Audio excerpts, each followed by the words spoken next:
सो hey guys, कैसे हो आप सभी लोग।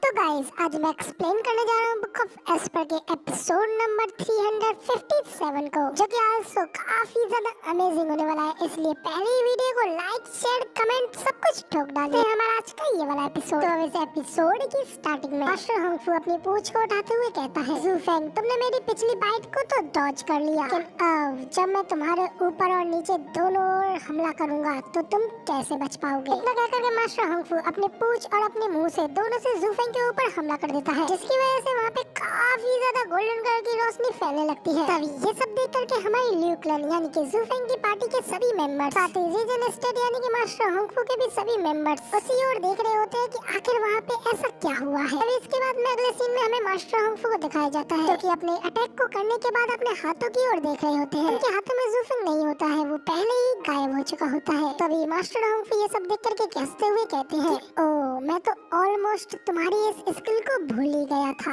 अब इधर मास्टर हंगफू के इतना कहते ही हमें ज़ूफेंग की ओर दिखाया जाता है कि मास्टर हंगफू के हाथों से निकल गए काफी दूर जाकर के पहुंच गया होता है। मास्टर हंगफू कहते हैं कि हाँ, तुम्हारे पास ये टैलेंट और है। तो अब इधर मास्टर हंगफू के इतना कहते ही हमें दिखाया जाता है कि ज़ूफेंग की गोल्डन आईज चमक रही होती है, लेकिन ज़ूफेंग ने इस अटैक से बचने के लिए अपनी आईज ऑफ द वाइड की पावर का यूज किया, जिससे कि वो कहीं पे भी टेलीपोर्ट हो सकता है। तो अब इधर दूसरी ओर मास्टर हंगफू कहते हैं कि श्योरली तुम फास्ट तो बहुत ज्यादा हो, लेकिन क्या तुम मुझसे भी ज्यादा फास्ट हो। इतना कहते ही मास्टर हंगफू पलक झपकते ही ज़ूफेंग के सामने खड़े हो जाते हैं और इसके ऊपर उसी पल अपनी पूंछ में पावर रिलीज करके एक जोरदार अटैक करते हैं, जिससे कि ज़ूफेंग फिर से अपनी आईज ऑफ द वॉइड की पावर का यूज करके उसे डॉज कर लेता है। लेकिन तभी मास्टर हंगफू फिर से अपनी स्पीड का यूज करते हुए ज़ूफेंग के पीछे आ जाते हैं, जिसे देख करके ज़ूफेंग भी काफी ज्यादा हैरान हो जाता है। तो तभी मास्टर हंगफू फिर से अपनी क्लास से ज़ूफेंग के ऊपर अटैक करते हैं, लेकिन ज़ूफेंग भी अपनी आईज ऑफ द वॉइड का फिर से यूज करते हुए उस अटैक को डॉज कर लेता है और दूसरी जगह पे टेलीपोर्ट होता है। तभी मास्टर हंगफू फिर से बड़ी तेजी से उसके पास आकर अपने पूंछ से उसके ऊपर अटैक करते हैं। ज़ूफेंग फिर से उस अटैक को डॉज करता है। तभी मास्टर हंगफू भी फिर से उसके पास आ जाते हैं और उसे अपने मुंह में बाइट करने की कोशिश करते हैं, तो ज़ूफेंग फिर से उसको डॉज करके बच जाता है। वहाँ से अपनी आईज ऑफ द वॉइड की पावर का यूज करते हुए अपने मन में कहता है,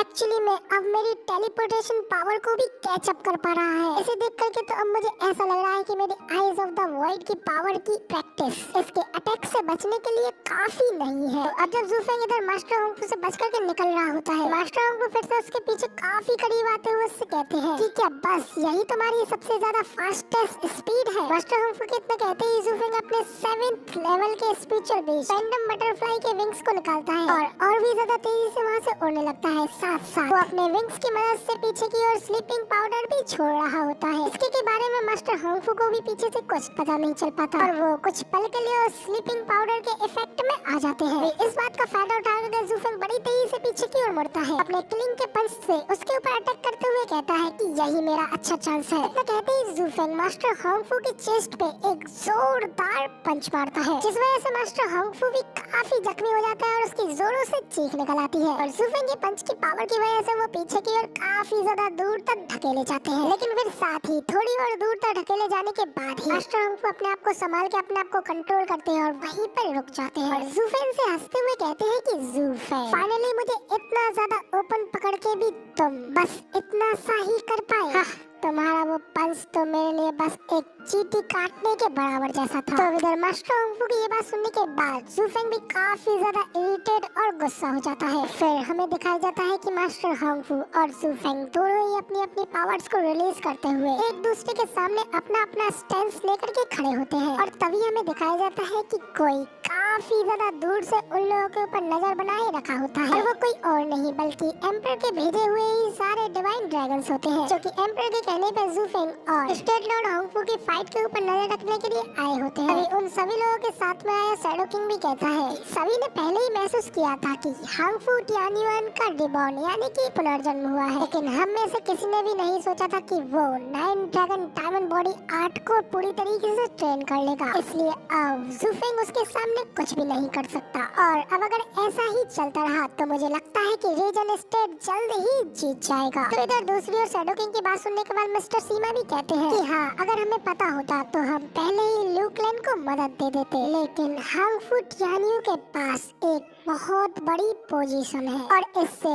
उसके साथ निपटना और भी ज्यादा मुश्किल हो जाएगा। तो तभी मास्टर फैन क्यूबाई भी कहते हैं कि अब तो इस वर्ल्ड में एकमात्र पर्सन सिर्फ गू सेंगटोन ही हो सकता है जो कि इससे लड़ सकता है। लेकिन जब उस समय वो जूफेंग के पीछा करने के लिए उसके पीछे गया था तो तब से ही वो बगर यहाँ टियान्यू से गायब हो गया है। तो मास्टर फैन क्यूबाई की ये बात सुन शैडो किंग भी कहता है कि हो सकता है जूफेंग ने उसको खत्म कर दिया हो, क्योंकि वो लड़का भले ही कितना भी ज्यादा स्ट्रॉन्ग हो लेकिन वो दिल से तो एक बच्चा ही है। जूफेंग अपनी योजनाओं यानी कि स्कैमिंग के साथ उस गू सेंगटोन से पावर में कमजोर होने के बावजूद भी उससे उसको फाइट में काफी ज्यादा अपर हैंड मिलेगा। उसे किसी न किसी तरीके से मार डालना जूफेंग के लिए तो आसान ही होगा। तो ये सुन मिस्टर सीमा भी कहते हैं तो फिर बिना गू सेंगटोन के हमें हांगफू टियान्यू से कैसे निपटना चाहिए, क्योंकि हिज मैजेस्टी की प्लानिंग में तो पहले से ही थोड़ी बहुत रुकावटें आ रही हैं। मिस्टर सीमा की ये बात सुनने के बाद शैडो किंग भी कहते हैं कि मिस्टर सीमा, इस सब के बारे में सोचने के लिए आप इतना ज्यादा श्योर मत बनो, क्योंकि हमारे पास अभी भी दो और लोग हैं। तो अभी तक दो और लोगों की बात सुनकर के दोनों ही डिवाइन ड्रैगन्स यानी कि मिस्टर सीमा और मास्टर फैंग क्यूबाई वो दोनों ही काफी ज्यादा हैरान हो जाते हैं और कहते हैं कि क्या आखिर वो दो कौन है। शैडो किंग कहते हैं कि हिज मैजेस्टी के 5 डिवाइन ड्रैगन्स सच में है और इंपीरियल कैपिटल में हिज मैजेस्टी के पास अभी भी वो 2 डिवाइन ड्रैगन्स मौजूद हैं। उन्हें गू सेंगटोन को सीमित करने का काम सौंपा गया था, लेकिन चीजों को देख करके अब लगता है कि वो 9 ड्रैगन डायमंड बॉडी आर्ट के खिलाफ आकर के खड़े होंगे, क्योंकि आप हमारी इंपीरियल फैमिली से काफी ज्यादा बाद में जुड़े हैं, इसलिए ये बात तो स्वाभाविक है कि आपको उनके बारे में पता नहीं है। वो लोग एक तरीके से मेरे पुराने फ्रेंड्स हैं और एक डिवाइन ड्रैगन कहलाने के कहीं ज्यादा वर्दी है, वरना तो ऐसी केओस बड़ी सिचुएशन में क्या आपको सच में लगता है कि हिज मैजेस्टी खुद को पूरी तरीके से डिफेंसलेस छोड़ करके इतना ज्यादा रिस्क में डालते। तो अभी तक शैडो किंग की ये सारी बातें सुनने के बाद मास्टर फैन क्यूबाई भी अपने मन में कहते हैं कि तो अब मुझे सबके बारे में सब कुछ समझ आया कि ये सब कुछ हिज मैजेस्टी के प्लान के हिसाब से ही चल रहा है और हम इतने सालों से उनके साथ हैं, लेकिन फिर भी वो। तो मास्टर फैंक क्यूबाई ये सब सोच रहे होते हैं कि तभी दूसरी ओर मिस्टर सीमा भी यही सोचते हुए कहते हैं कि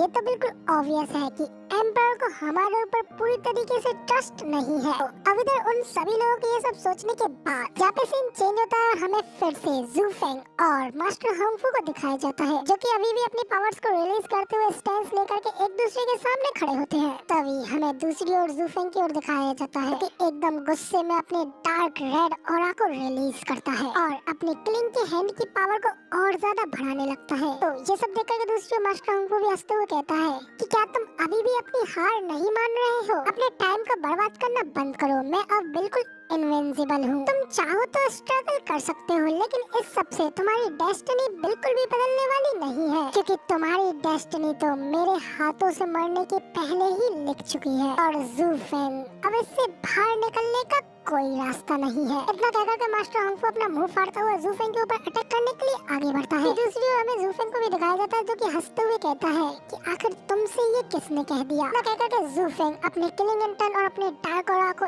एकदम फुल्ली अनलेश करता है। कहता है कि अब जब मेरा पंच तुम्हारे ऊपर कुछ भी काम नहीं कर रहा है तो अब मुझे बस तुम्हें रोकना ही होगा। तो जूफेंग की ये बात सुन मास्टर हांगफू भी थोड़ा हैरान होते हुए कहता है कि क्या कहा बस रोकना है, लेकिन कैसे? तुम्हारे पास तो सिर्फ एक पावरफुल हाथी है, तो तुम्हें क्या लगता है कि क्या तुम्हारे ये छोटे से पैर वो काम कर सकते हैं जिसे कि अब तक तुम्हारा ये पावरफुल हाथ भी नहीं कर सका। अपना कहकर के मास्टर हांगफू जूफेंग के ऊपर अटैक करने के लिए बड़ी तेजी से उसके करीब आ जाते हैं, लेकिन जैसे ही वो अपनी क्लास से जूफेंग के ऊपर अटैक करते हैं तो जूफेंग भी पीछे हट करके उस अटैक को डॉज कर लेता है और फिर जूफेंग थोड़ा दूर जाने के बाद आगे जाने के लिए एक स्टैंस लेता है और कहता है कि हांगफू टियान्यू, मैं तुम्हारी इन बूढ़ी हड्डियों को तोड़ डालूंगा।